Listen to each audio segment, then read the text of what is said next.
कबीर का वचन है, बहुत पसारा मत करो, कर स्वरूप की आश। जिनका बहुत पसारा किया हुआ है, जो बहुत बहुत जगहों पर अटैचमेंट कर चुके हैं, निमित्त बन चुके हैं, उन लोगों के लिए सुवर्णमय अक्षर हैं। बहुत पसारा मत करो,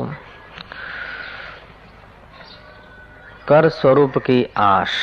बहुत पसारा जिन किए वे भी गए निराश।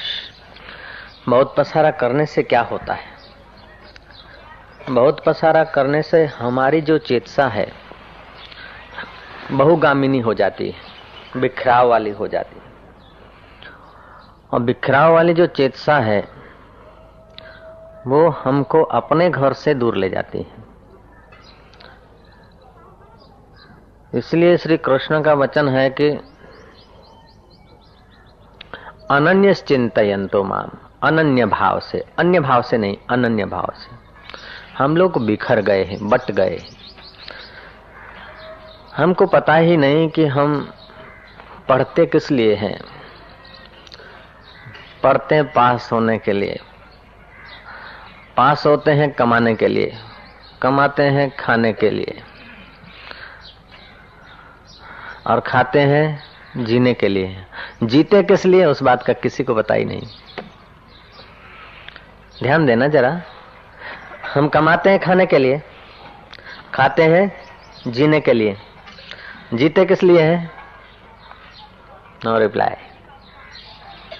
कोई जवाब नहीं। बस जीते हैं। कोई ज्यादा चतुर होगा तो बोलता है जीते हैं मरने के लिए, लेकिन गहराई से देखो कि जीते हैं आप मरने के लिए नहीं। मौत किसी को पसंद नहीं है। 60 वाला 70, 70 वाला 100, 100 वाला 108 की माला जपना चाहेगा, 108 भी हो गया तभी भी वो गहराई से मौत नहीं चाहता। हम जीते हैं मुक्त होने के लिए, ईमानदारी की बात है। नन्हे मुन्नों से पूछो, इतवार आने को है तो कितनी खुशियां छा जाती है। जेल में जो सड़ रहे हैं उनको जब पैरल पर छुट्टी का अथवा एकदम मुक्त होने के आदेश आता है तो उस दिन कितने खुश होते हैं। बैठे बैठे 2-3 घंटे सत्संग सुनते सुनते जब छुट्टी कर देते तो कैसा फ्रेशनेस आ जाती है। हालांकि है तो बढ़िया काम। तो मुक्तता इतनी पसंद है कि रगे रग में एक तोता आकाश में उड़ा जा रहा है, उसको पकड़ के सुवर्ण के पिंजरे में डाल दो। खाने पीने के लिए तुम्हारे ऊंचे से ऊंचे कीमती फल फ्रूट धर दो, स्वर्ण की कटोरी में पीने के लिए पानी दे दो, लेकिन वो जो अभी अभी मुक्त गगनगामी पोपट आया है उसको उसमें डाल दिया। जब तक उसके अंदर की लघु ग्रंथियां बंद नहीं जाती तब तक उसको खाना पीना हराम हो जाएगा। मैंने देखा चिड़िया, भूखे में भूखे ऐसे जंतुओं को, ऐसे प्राणियों को देखा कि वो तड़फ रहे रोटी के टुकड़े के लिए। धीरे धीरे रोटी डालते डालते मैं उनको कमरे में ले गया और कमरा बंद कर दिया। फिर उनके आगे मिठाइयां रखो तो उनके लिए जहर हो गई, बस तड़पते बाहर निकलने के लिए, खुशकोले भी। तो हर जीव जीता है मुक्त होने के लिए, लेकिन उसको पता नहीं। हम कमाते हैं खाने के लिए और खाते हैं जीने के लिए और जीते हैं मुक्त होने के लिए। लेकिन मजे की बात है, मुक्त होने के लिए तुम जीते हैं लेकिन आज तक मुक्त होने पर के रास्ते पर कदम नहीं रख पाए।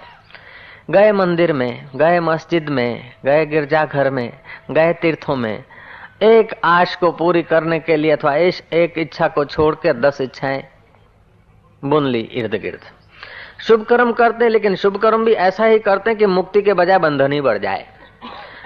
समेटने के बजाय हम स्वयं को बिखेर देते हैं। ऐसे लोगों के लिए जिनके पास श्रद्धा है, जिनके पास कुछ समझदारी भी है, ऐसे लोगों के लिए ये दोहा जो कबीर जी का है सुवर्ण अक्षरों से लिख लेना चाहिए अपने हृदय की डायरी में। बहुत पसारा मत करो, कर स्वरूप की आश। बहुत पसारा जिन किया वे भी गए निराश।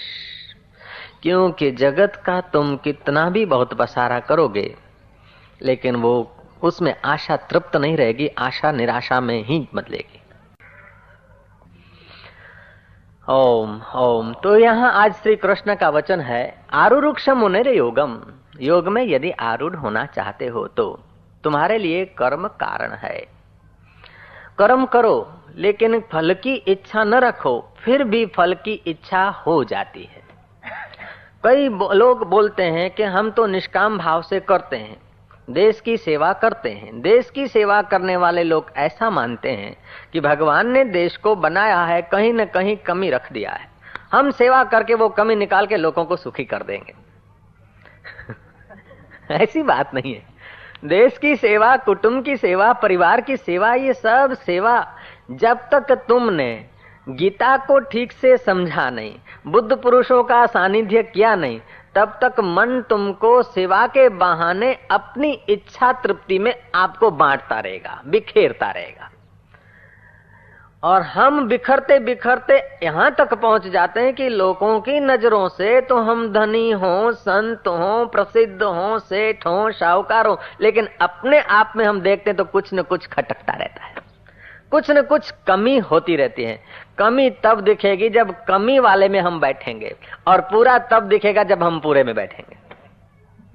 अंतःकरण और शरीर, मन, शरीर और संसार, ये प्रकृति की चीजें हैं। प्रकृति कोई दिन पूरी नहीं है, और जब तक हम संसार में, शरीर में या अंतःकरण में बैठे तब तक हमें पूर्ण तृप्ति नहीं होगी। अभी कह देते हैं कि बस एसएससी पास हो जाए, बस शांति, बापू परीक्षा છે, પેન ને હાથ અડાડો, બસ બીજું કઈ નથી માંગતો। ભલે ભઈલા, ગંગામાઈની કૃપાથી, વરદાદાની દયાથી, તારી મહેનતથી જે તે કહો તું પાસ થઈ જા। થઈ ગયો પાસ, પછી કે કેમ કે બસ બહુ સારું થઈ ગયું, પેંડા ખાઓ, હવે કે બીજું કાંઈ નથી જોતું, પણ કોલેજમાં દાખલા મળી જાય, બસ એટલી જ વાત। चलो कॉलेज में भी हो गए, एलजीबीजी करते करते डॉक्टरी कोर्स लिया और एमबीबीएस भी हो गए। अब क्या हाल है कि हमारी पोस्टिंग जरा बड़ी सिटी में हो तो ट्रेनिंग लेने में मजा आए। पोस्टिंग बड़ी सिटी में हो गई, फिर कि बापू अब सर्विस नहीं, अपना दवाखाना खोले तो अच्छा है। दवाखाना अपना खोला, अब आप तृप्त हो गए। जिन्होंने अपना दवाखाना खोला है और देह छुरी घुमाते रहते हैं, सेवा के बहाने वाड़ीलाल में जाते हैं, वीएस में जाते हैं, और जगह जाते हैं, और फिर वहां से चुन चुन के मुर्गे अपने उसमें भरते और कटाकटी करते हैं। और माड़ी पे माड़ी है, कार है, 2 कार है, 4 कार है, ऐसे लोगों को मैं जानता हूं। अपना प्लेन है, ऐसे डॉक्टरों को मैं जानता हूं। फिर भी उनकी गहराई में देखोगे तो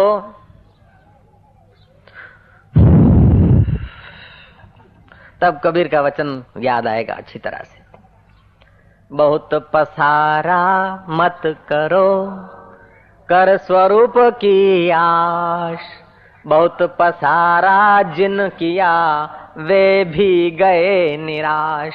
बहुत पसारा जिन किया, वे भी गए निराश। रात्रि को हम सो जाते हैं, कोई इच्छा नहीं होती, कोई वासना नहीं होती, कोई पसारा नहीं होता। सेठ, नौकर, राजा, रंक सब एक अवस्था में, फुटपाथ वाला अथवा एयर कंडीशन बंगले में आराम करने वाला। प्रारंभ में वो अपने को सुखी मानता, वो अपने को दुखी मानता, मान्यता अपनी वृत्ति की है। हो सकता है फुटपाथ वाला बोले, अरे सेठ ये लोग तो क्या एयर कंडीशन में सोते हैं, कभी गर्मी पड़ी तो बीमार, अपने तो फुटपाथ पे सोते हैं, ऐसे हैं, अपने सुखी। उसकी मान्यता से वो सुखी भी हो जाए। और सेठ बोले क्या तो આપણે શું એર કન્ડિશન ને બીજું ત્રીજું, હવે તો આજે બહુ ગરમી છે, મશીન બગડ્યું છે, લાઇટ आई નથી, હવે મારું કે ભાઈ બન્યું। तो इस प्रकार की वो वृत्ति करेगा तो सेठ एयर कंडीशन में होते हुए भी वो हॉट कंडीशन में, और वो फुटपाथ पे होते हुए भी सुखी हो सकता है। लेकिन फुटपाथ सुख का कारण नहीं है, एयर कंडीशन दुख का कारण नहीं है। वेदांत तुम्हें एयर कंडीशन नहीं छुड़ाता, वेदांत तुम्हें फुटपाथ पे नहीं भेजना चाहता, लेकिन वेदांत चाहता है कि जिस समय जो अवस्था आए वो अवस्था संसार की है, शरीर की है, मन की है। तुम इन सबको सत्ता देने वाले हो, तुम स्वामी होकर सेवक मत बनना। तुम अपनी महिमा, अपनी मोहर जिसको जिस प्रकार की लगाते हो वह चीज वैसी हो जाती है। हम मंदिर में जाते हैं इसलिए कहीं नौकरी न छूट जाए, हम मंदिर में इसलिए जाते हैं कहीं नरक में न पड़ जाए, हम किसी से रिश्ता नाता रखते कि कहीं रेड़ ना आ जाए, हम किसी से बातचीत करते हैं उससे अच्छा शब्द मनते कि फलाना नाराज हो जाएगा तो इसका सपोर्ट काम में आएगा। तो फलाने के अंदर, उसके अंदर जो अस्तित्व है उस अस्तित्व का ज्ञान नहीं, तो हमारे भय ने जगहें बदली। एक कंधे से दूसरा कंधा और दूसरे कंधे से पहला कंधा, कंधे बदलते आए, दुख नाश हुआ नहीं, दुख ने कंधे बदले हैं, दुख ने जगहें बदली है। पास हो जाऊं तो शांति, प्रमोशन मिल जाए तो शांति, लाड़ी मिल जाए तो शांति, छोकरा मिल जाए तो शांति, छोकरे को पत्नी मिल जाए तब निराश, और पत्नी को छोकरे की पत्नी अब सब मिल जाती नहीं, और मिलती तो सबका स्वभाव सेट नहीं होता, स्वभाव सेट नहीं होता तो दादा अपसेट हो जाते हैं। और समझो सेट भी हो गए तो भी आसक्ति ऐसी होती है कि मौत सब सेट को अपसेट कर देता है।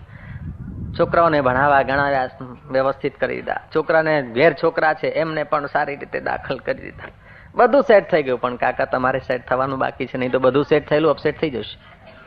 कबीर कहते तुम अपने को आप में सेट करो, फिर दूसरा तुम्हारे होने मात्र से सेट होने लगेगा। दूसरा सेट हुआ तो भी अपसेट, और अपसेट है तो भी अपसेट है।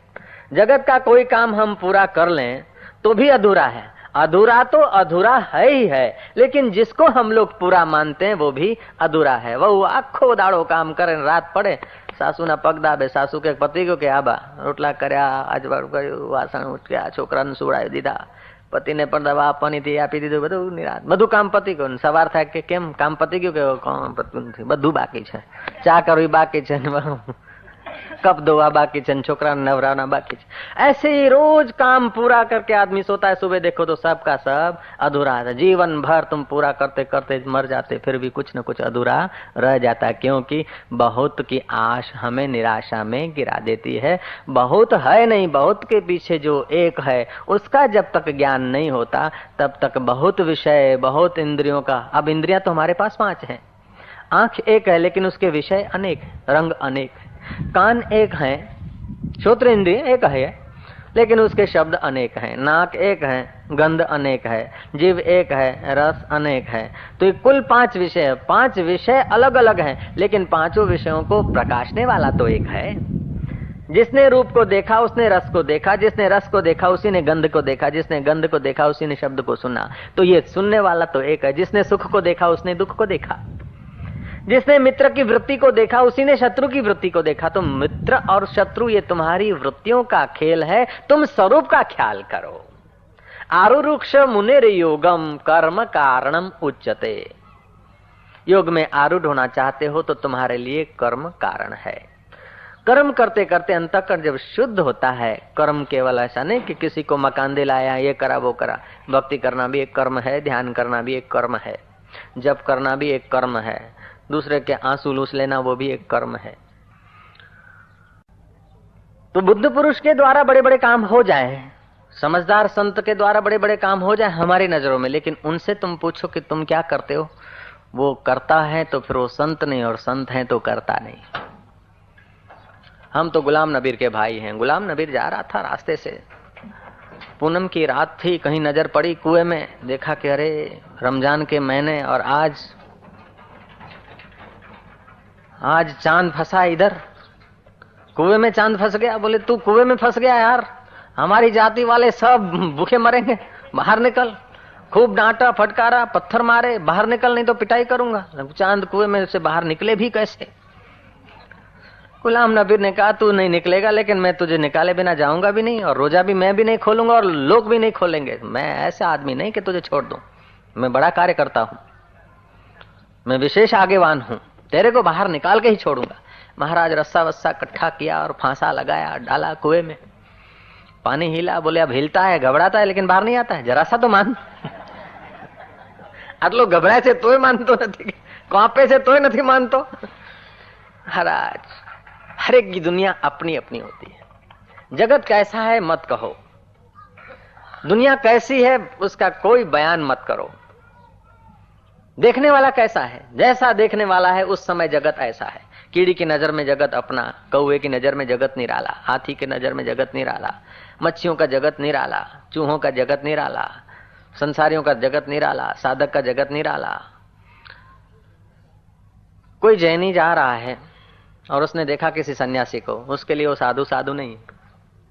जैनी के पास कोई बुद्ध पुरुष बैठा है, जैनी के पास कोई कबीर बैठा है, जैनी कबीर की अपनी मान्यता है, कबीर का अपना अनुभव है। और जैनी गोएगा के साधु तो उसको कहेंगे जो फूमती बांधे, उबला हुआ पानी पिए और घर बार छोड़ा हुआ हो, नंगे पैर हो।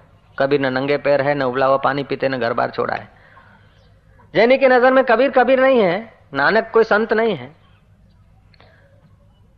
ऐसे ही वागरी के पास से कोई नानक गुजर जाए अथवा कोई जैनी फकीर सच्चा संत गुजर जाए, ठीक है, आ तो उघारा पगे फरे तो खाई पीने आवा थे कि हमें तो मरे हैं रे माए बाप है रो बावा थे जाओ मजा। उसके लिए साधु होना, लड्डू खाने के लिए साधु होना है, उसके लिए साधु होना कोई लक्ष्य नहीं है। तो वागरी की दृष्टि अपनी है, जैनी की दृष्टि अपनी है, हिंदू की दृष्टि अपनी है, मुसलमान की दृष्टि अपनी है, और हिंदुओं में भी हर एक व्यक्ति की अपनी अपनी निगाह है। एक कुटुंब में 5 आदमी और 5 आदमी की अपनी अपनी निगाह से वो संत को देखते हैं, भगवान को देखते हैं। तो दृष्टि रेव सृष्टि, जैसी दृष्टि ऐसी ही सृष्टि होती है। जिस काल में जैसी दृष्टि उस काल में ऐसी सृष्टि।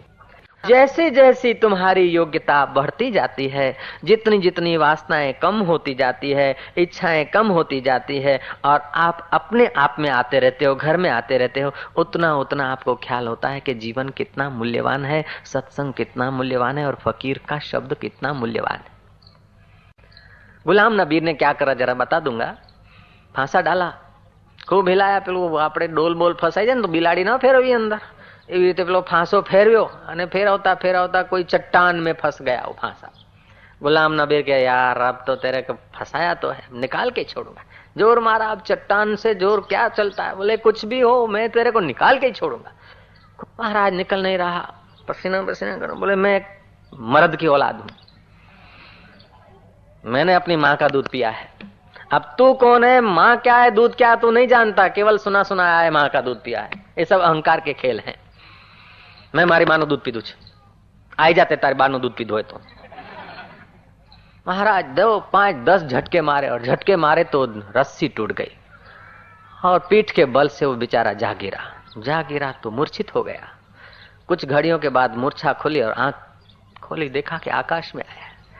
बोले ठीक है, थोड़ी सी चोट लगी है, लेकिन तेरे को लाके रख दिया, तेरे को लाके मैंने रख दिया, मैं कोई जैसा तैसा आदमी नहीं हूं। तो जो अपने आप में नहीं होता उसको मन कितने कितने धोखे देता है। फिर गुलाम नबी हो कि गेईमल हो, किसी जाति व्यक्ति की बात नहीं है। जब तक हम अंतर्मुख नहीं हुए, जब तक कार्य और कारण भाव को हमने नहीं जाना, तो घटना घटेगी प्रकृति में अनुकूल और थोप लेंगे मैंने किया, होगी प्रतिकूल कर देंगे कि इसने किया। महात्मा बुद्ध का कोई शिष्य जा रहा था, शिष्य का शिष्य दोनों जा रहे थे। एक सांप तड़फ रहा था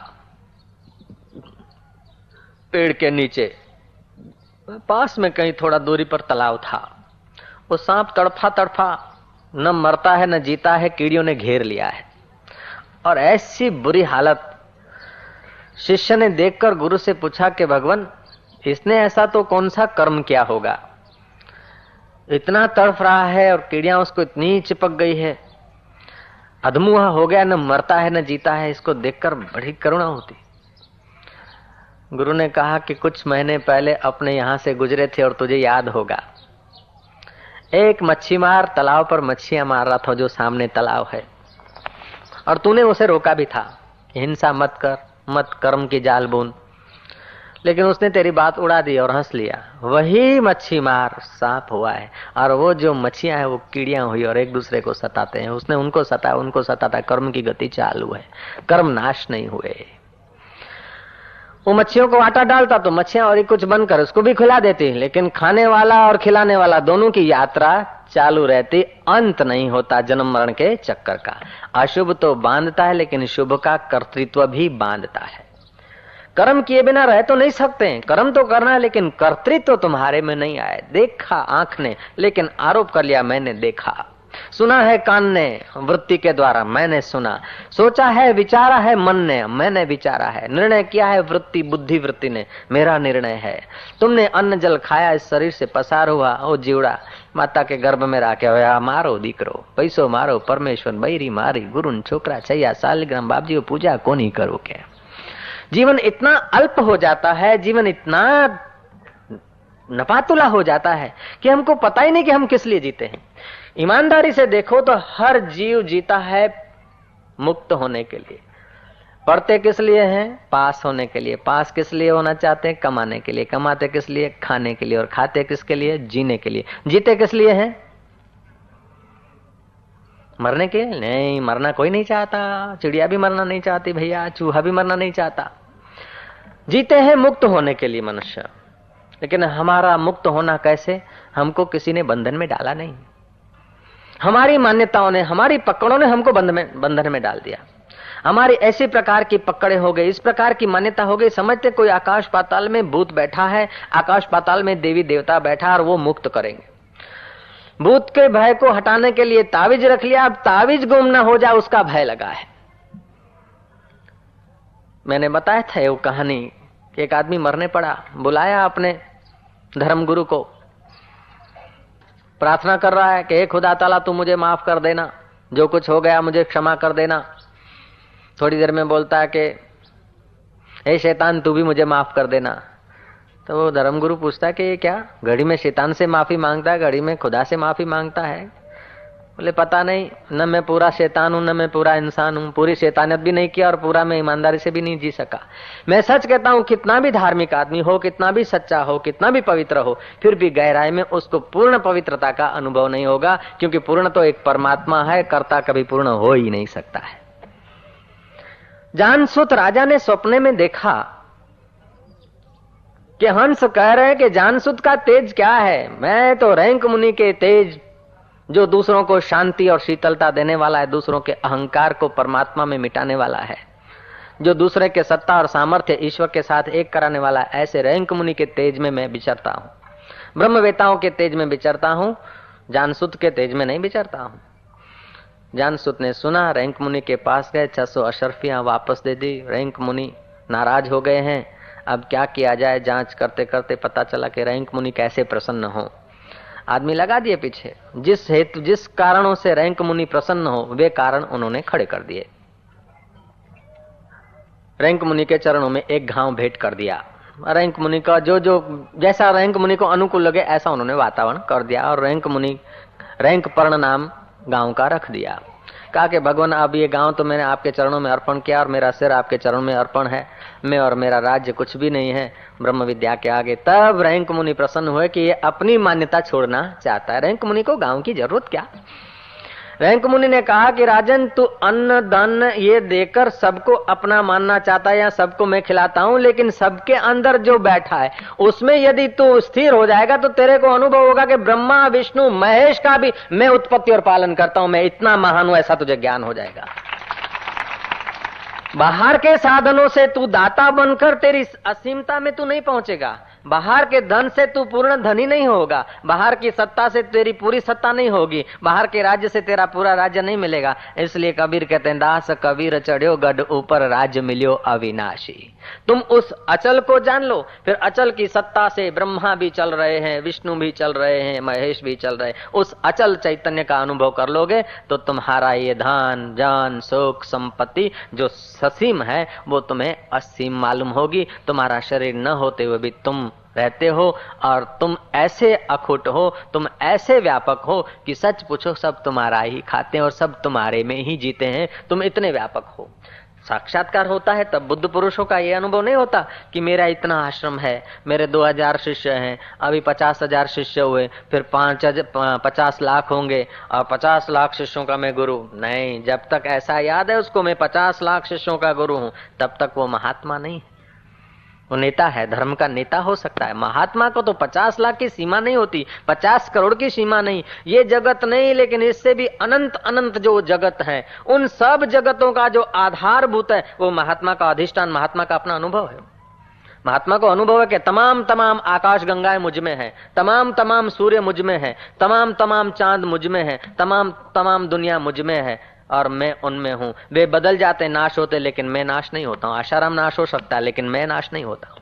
तुम्हारे घर में आग लगे तो तुम भागोगे और महात्मा के घर में आग लगे तो बैठ नहीं रहेगा, भागता तो वो भी नजर आएगा, तुम भी नजर आओगे, लेकिन तुम बोलोगे मैं भागता हूं और वो बोलेगा ये भागता है। फर्क हो गया। तुमको कांटा चुभेगा तो तुम भी निकालोगे और महात्मा को चुभेगा तो भी निकालेंगे। बुद्ध को चुभे तो उसे भी पीड़ा होगी और बुद्ध को चुभे तो पीड़ा दोनों को होगी। फिर भी बुद्ध कहेगा कि हाय मुझे चुभ गया, अब मैं बच गया, और बुद्ध कहेगा जिसे चुभा था उसको मैंने बचा दिया। बुद्ध अन्न खाएगा और बुद्धू भी अन्न खाएगा। बुद्ध कहेगा ये मेरा जीवन है और बुद्धू कहेगा यही मेरा जीवन है, अन्न ही जीवन है मेरा। अब बुद्ध कहेगा कि अन्न इसका जीवन है, मेरा जीवन और मरण इसके आधार पर नहीं है। मैं अमिट हूं। दृष्टि में फर्क है। घाट वाले बाबा का नाम तो तुमने कई बार सुना है। कोई प्राइम मिनिस्टर का हेलीकॉप्टर जा रहा था हरिद्वार से, तो मैंने मजाक की, मैंने कहा देखो जा रहे हैं, अभी फलानी जगह उनकी सभा है, अखबार में आया था, लोग काले झंडे लेके भी खड़े होंगे, ऐसा भी सुना है। तो ऐसा कोई अपना कोई साधक को, ऐसा कोई संत को अब ऐसा तैयार करे कि अब राष्ट्र के उसके, बोले भाई जो संत है वो काहे को उलझन में पड़ेगा, जो ज्ञानी है वो उलझन में क्यों पड़ेगा। ये लोग तो देश काल में बेचारे उलझे हुए हैं, ज्ञानी देश काल में क्यों उलझेगा। ज्ञानी वो अपना ज्ञान का राज्य छोड़ के फिर मेरा तेरा की कुर्सी में क्यों आएगा। तो मैं क्या, फिर क्या किया जाए। बोले क्या किया जाए, बस ऊंचे से ऊंचा, साधकों को ऊंचे से ऊंचा जाना चाहिए। मैं ऊंचे कैसे जाए, कैसे पहुंचे। बोले विचारों से पहुंचा जाता है, कोई हेलीकॉप्टर में बैठ के थोड़े ऊंचा पहुंचा जाता है। ऊंचे महलों में रहने से आदमी ऊंचा नहीं होता, ऊंचे हेलीकॉप्टरों में या हवाई जहाजों में घूमने से आदमी ऊंचा नहीं होता। जितने विचार ऊंचे होते जाते उतना वो ऊंचा होता जाता है, और जितने विचार हल्के होते जाते उतना वो छोटा होता जाता है। आदमी लंबा होने से कोई बड़ा नहीं होता, उम्र बड़ी होने से कोई बड़ा नहीं होता। जितनी समझ बड़ी होती है उतना वो बड़ा हो जाता है, और जितनी समझ छोटी होती है उतना वो छोटा हो जाता है। तो जो रुपयों से नहीं हो सकता, जो धन और सत्ता से नहीं हो सकता, कुटुंबी और पड़ोसियों से नहीं हो सकता, जिनको जीवन भर तुम साथ में लेकर घूमते हो, वे लोग जो नहीं दे सकते हैं, वे वह बात संत लोग तुमको हंसते हंसते दे देते हैं। लेकिन फुर्सत नहीं मिलती। क्यों कि हम इतने बिखरे हुए हैं, इतना हमने आश को फैला रखा है कि हमको अपने घर में लौटने के लिए भी परिश्रम करना पड़ता है। सच पूछो कि अपने आत्मा को जानने में परिश्रम की गुंजाइश नहीं। ईश्वर को पाने में कोई परिश्रम करने की जरूरत नहीं है। इतना उल्टा परिश्रम कर लिया कि ईश्वर भी एक कोई बस मजूरी का विषय बन गया। ईश्वर पाना कोई मजूरी का विषय बन गया। हसीबो खेलीबो धरीबो ध्यान, अहर्निश कथिबो ब्रह्म ज्ञान, खावे पीवे न करे मन भंगा, कहे नाथ में तिसके संगा। ऐसा कुछ संस्कार, ऐसा वातावरण घुस गया। वशिष्ठ कहते हैं राम जी, इस जीव को बाल्य अवस्था से जो मूर्खता के संस्कार न मिले, बचपन से इसमें यदि मूढ़ता के संस्कार न सींचे जाए, तो मुक्त होने के लिए कोई विशेष परिश्रम की आवश्यकता ही नहीं है। बचपन से गलत संस्कारों सींचे जाते हैं। बच्चों में, बच्चे को मां कहती देख देख नहा लिया, आप कितना अच्छा लगता है, तू बड़ा होएगा, तू पढ़ेगा, तू डॉक्टर बनेगा, लोगों को चूसेगा, बंगला बनाएगा और सुखी होएंगे। अब सुखी क्या, दूसरे सुखी है कि ये होगा। फिर तो समझते कि ये जुटाने के बाद सुख होगा, ये जुटाने के बाद, ये करने के बाद सुख नहीं। सुख तो अभी तुम सुख स्वरूप हो। जितनी इच्छाएं कम उतना सुख ज्यादा, और इच्छा नहीं तो परम सुख का भंडार हो गया हो। बहुत पसारा मत करो कर स्वरूप की आश, बहुत पसारा जिन किया वे भी गए निराश। सिकंदर चले गए, सीजर चले गए, अमेरिका के प्रमुख दिन भर परिश्रम करते थे, किसी दुकान में नौकरी करते थे, और शाम को किसी विद्यार्थी के किताब उधार लेकर रात को पढ़ते थे। एक शाम को देखा कि कोई लक्कड़हार ताप में लक्कड़ काट रहा है, कटते नहीं, पसीने पसीने से तरबतर है, हृदय भर गया दया से। लिया उसका हथौड़ा, कुहाड़ा, लक्कड़ काट के उसको दे दिए। उसने जाके बेचे तो दुगने पैसे हुए, उसके हृदय की आशीष मिली। उत्साह भरे व्यक्ति को किसी की आशीष मिल जाती है और अपना उत्साह होता है। उसके पास शक्ति थी, अनजाने में थोड़ा वेदांत था, और वो आदमी अमेरिका जैसे बड़े देश का प्रेसिडेंट हुआ। इसी बच्चे को यदि कबीर मिल गए होते, तो नानक मिल गए होते, तो समर्थ रामदास मिल गए होते, तो आद्य शंकराचार्य मिल गए होते, तो अथवा इस बच्चे की मां मदालसा होती, तो ये बच्चा कहां पहुंचता। वो केवल अमेरिका का प्रेसिडेंट नहीं होता, वो पूरे ब्रह्मांड का प्रेसिडेंट हो जाता। लोग उसे शायद न भी जानते, लेकिन फिर भी वो हो जाता। ऐसे कई महापुरुष हैं जिनको हम नहीं जानते, उनके संकल्प मात्र से उथल पाथल हो जाती। ऐसे लोग अभी भी हैं। तो जैसा संग, एनर्जी सब बच्चों के पास है, एनर्जी सब जीव के पास है, शक्ति सबके पास है, लेकिन जैसा जैसा उनको संयोग मिलता है, जैसे पृथ्वी में रस है, जैसा जैसा बीज डाल दिया जाता है, एक ही सरोवर का पानी और एक ही इलाके की एक ही नंबर की जमीन, एक जगह पर गन्ने हो रहा है, दूसरी जगह पर मिर्च हो रही है, तीसरी जगह पर पुदीना और चौथी जगह पर आलू और पांचवी जगह पर बाजरी तैयार हो रही है। क्यों ऐसा है? जैसा संयोग ऐसा रस का रूप हो जाता है। ऐसे तुम्हारे पास रस स्वरूप वो आत्मा है, चेतना है। जैसा संयोग मिलता है तो बस मैं हिंदू, मैं सिंधी, मैं गुजराती पढ़ूं तो पास हो जाऊं, पास हो जाऊंगा तो सुख होगा, ये भ्रांति घुस गई। उसी रस को हमने उसमें लगा दिया। भगवान कोई आकाश पाताल में है, भगवान कहीं दूर है, सुख कहीं दूर है, वो भी उसी की सत्ता से मान रहे। बंदगी का था कसूर, बंदा मुझे बना दिया, मैं खुद से था बेखबर, तभी तो सिर झुका दिया।